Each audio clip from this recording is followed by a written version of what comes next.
Unemployment is still expected to grow. How high are we talking?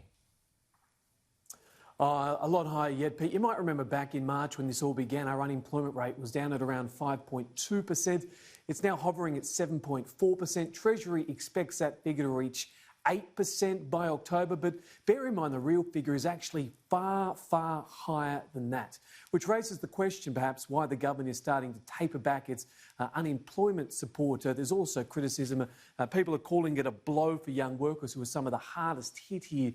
You look at the JobKeeper scheme, which the government announced is being tapered back yesterday. Also, there's currently 3.5 million workers being propped up by that. That figure is expected to be tapered down to 1.4 million workers by the December quarter, eventually back to 1 million workers by next year. Now, the ASX exploded yesterday on the news of what the government's doing. It's continuing its support.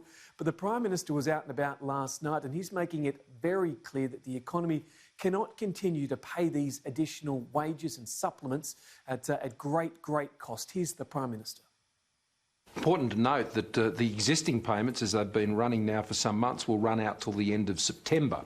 At that point, it'll move to the next phase. Now, I think Australians understand that running, say, JobKeeper at $11 billion a month is not something that's sustainable. These are much elevated payments. The nature of how things are unfolding is changing, and quite a number of businesses now are coming up above that 30% downturn threshold.